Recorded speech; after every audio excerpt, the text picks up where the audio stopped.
Hi மக்களே வணக்கம். சிறுகடிக்க ஆசை எபிசோட்ல பார்த்தீங்கன்னா நம்ம முத்து வந்து மீனா கிட்ட ரொம்ப ஃபீல் பண்ணி பேசிட்டு இருக்காரு. பாரு மீனா, அம்மா இது மாதிரி பேசிட்டாங்க. ஆஃப்டர் ஆல் ஒரு டிரைவர் தானே, உன்னால என்ன சாதிக்க முடியும், இந்த வீட்டுக்காரனை எப்படி அடைக்க போறேன்னு பேசிட்டு இருக்காங்க, எனக்கு ரொம்ப கஷ்டமா இருக்குன்றாரு. சரி விடுங்க, அத்தை என்ன நார்மலாக பேசுறது தானே, எப்பவுமே பேசுறது தானே, அதை பற்றி ஃபீல் பண்ணாதீங்க.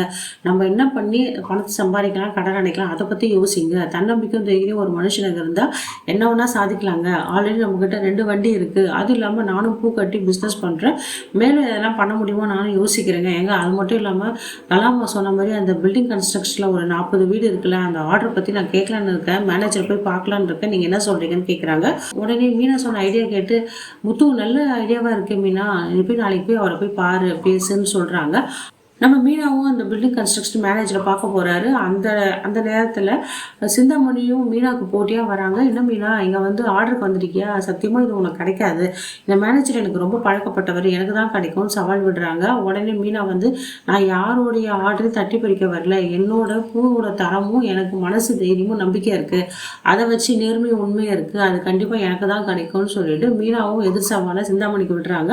அந்த மேனேஜர் என்ன பண்ணுறாரு, தரமான பூ யார் கொண்டு வரீங்களோ கஸ்டமர்கிட்ட நான் கொடுப்பேன், அவங்களுக்கு பிடிச்சிருந்தா உங்களுக்கு தான் அந்த ஆர்டர்னு சொல்லி அனுப்பிச்சிடுறாரு. இங்கே சந்திரா, சீதா, மீனா எல்லாம் பூ கட்டி பேசிட்டு இருப்பாங்க. அப்போ சத்யா பார்க்கறதுக்கு சிந்தாமணி பொண்ணு அங்கே வந்திருப்பாங்க. கேஷுவலாக தான் வருவாங்க. ஆனால் இவங்க யாருக்கும் சிந்தாமணி பொண்ணு தான் இது தெரியாது. சத்யா அவங்க கூட தான் பழகிறது தெரியாது. சத்யா கிட்ட பேங்க் விஷயமா வெளியே போகணும் வான்னு சொல்லிட்டு கிளம்புறாங்க. நம்ம சீதா வந்து மீனா கிட்ட, பார்க்கா என்ன விஷயம் தெரியல, அவங்க என்ன சொல்கிறாங்களோ அதே மாதிரி சத்யா கேட்டு நடக்கிறா, இவங்களுக்குள்ள ஏதோ ஒரு நல்ல பாண்டிங்காக தான் இருக்குது, லவ் பண்ணுறாங்கன்னு நினைக்கிறேன்னு சொல்கிறாங்க. அச்சோ அதெல்லாம் ஒன்றும் இருக்காது, அது மாதிரி பேசாதன்றாங்க. உடனே அவங்க அம்மா சந்திரன்ன்றா, என் பையன் அப்படிலாம் கிடையாது, லவ்லாம் பண்ண மாட்டான் அப்படின்றாங்க. பார்த்து இப்படிதான் நம்பி ஏமாறாத, ஒரு நாள் வந்து நான் லவ் பண்ணுறேன் வந்து நிற்க போகிறான்னு சொல்லிட்டு நம்ம சீதா உடையில் விட்டுட்ருக்காங்க சத்யாவை பற்றி. ஒரு பக்கம் இந்த நீத்துவால ஸ்ருதிக்கும் ரவிக்கு சண்டை வருதுங்க. நம்ம ஸ்ருதி சொல்கிறாங்க, தேவையில்லாமல் இந்த நீத்து போஸ்ட் போட்டுட்ருக்கா, ஃபோட்டோலாம் போட்டுட்ருக்கா, சோஷியல் மீடியாவில் வந்து தப்பாக பேசிகிட்டு இருக்காங்க உங்கள் ரிலேஷன்ஷிப் பற்றி. இதுக்கு ஒரே முடிவு வந்து நீ என்ன பண்ணுவோம், அந்த ஹோட்டல்லேருந்து ரிலீவ் ஆகி வந்தால் தான், இல்லைனா நம்ம லைஃப் தான் பாதிக்கும்னு சொல்லிட்டு ஸ்ருதி சொல்கிறாங்க.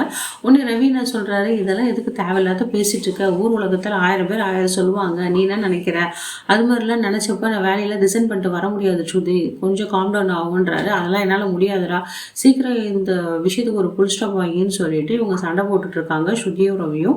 விஜயா வக்கீல் கிருஷ்ணாராம் போய் பார்க்குறாங்க. அவங்க வந்து எவிடன்ஸ்லாம் நான் எல்லாம் ரெடி பண்ணிட்டேன், உங்கள் சாட்சியாக நிற்கிற உங்கள் 2வது மகனும் மருமகனும் கண்டிப்பாக கோர்ட்டுக்கு வந்துடணும், அதுக்கு முன்னாடி ஃபோன் கால் பண்ணி கன்ஃபார்ம் பண்ணிக்கோங்க, நாளைக்கு ஹியரிங் இருக்குது, அதை பற்றி சொல்லுங்கன்றாங்க. உடனே விஜயா முத்து கால் பண்ண, நம்ம முத்துக்கு ஒரே சந்தோஷங்க, என்னவோ கலெக்டரே கால் பண்ண மாதிரி ரொம்ப துளி குதிச்சுட்டு இருக்காரு, எல்லாத்தையும் ரொம்ப சந்தோஷமாக ஃபீல் பண்ணி பேசிகிட்டு இருக்காரு. அந்த நேரத்தில் மனோர் சொல்கிறான், என்னடா உனக்கு தான் கலெக்டர் இந்த கால் வந்துச்சு, அம்மா கிட்ட இருந்தாலும் கால் வந்தது, அதுக்காண்டி அப்படி ஆடுறன்றாரு. என்னடா இருந்தாலும் அம்மா பழைய வாழ்க்கையில் ஃபஸ்ட்டு எனக்கு கால் பண்ணுறாங்க, அந்த சந்தோஷம் நான் இப்போ உணர்றேன்னு சொல்லி சந்தோஷப்பட்டுட்டு இருக்காரு. ஹியரிங்ஸ்க்கு வந்துடு, நான் 2 பேரும் கோர்ட்டுக்கு வரணும், வக்கீலம்மா கிட்ட ஒழுங்கு மரியாதையை பேசி, ஜட்ஜிக்கிட்டையும் மரியாதையை அடக்கமாக பேசுன்னு பிள்ளைக்கு அட்வைஸ் பண்ணுறாங்க. கோர்ட்டு வாசலில் முத்து மீனா விஜயா மனோஜ் எல்லாம் வராங்க. அந்த இடத்துல ரோகிணி வந்து சவால் விடுறா, எத்தனை கோர்ட் கேஸ் ஏறினாலும் சரி, எனக்கு டிவோர்ஸ் வாங்கி கொடுத்தாலும் நான் கடைசியில் மனோஜ் கூட தான் வாழ்வேன், உங்களால் எதுவுமே பண்ண முடியாதுன்னு சவால் விடுறாங்க. நம்ம முத்து அதெல்லாம் பார்த்துக்கலாம் பாருலம்மா, நீதி யார் பக்கம் இருக்கோ அவங்க தான் ஜெயிப்பாங்கன்னு சொல்லிடுறாங்க. நீதிபதியாக விசாரிக்கிறாரு. முத்து மீனா நடந்த விஷயத்தெல்லாம் சொல்லிடுறாங்க. ரோகிணியை கேட்குறாங்க, ஆமாம் சார், என் பேரை நான் மாற்றி சொன்னேன், ஏன் சார் ஒரு நடிகர் பிரபலம்லாம் வந்து தன் பேரை வந்து ரெண்டு பேராக வச்சுக்கிறது இல்லையா, அப்போ அவங்க தப்பானவங்களான்னு சொல்லிட்டு ஜட்ஜை பார்த்து கேள்வி கேட்குறாங்க. ஒன்று ஜட்ஜு கேட்குறாரு, நீ வந்து போய் சொல்லி ஏமாற்றி கல்யாணம் பண்ண தப்பு தானே கேட்குறாங்க. தப்பு தான் ஒத்துக்கிறாங்க. கோர்ட் கேஸ் எந்த லெவல் போகும் தெரியல, நீதி யாருக்கு கிடைக்கும் தெரியல. மக்களே, இந்த வீடியோ உங்களுக்கு பிடிச்சிருந்தா லைக் அண்ட் ஷேர் கமெண்ட் பண்ணுங்கள். அடுத்த வர வீடியோ உங்களை சந்திக்கிறேன். நன்றி, வணக்கம்.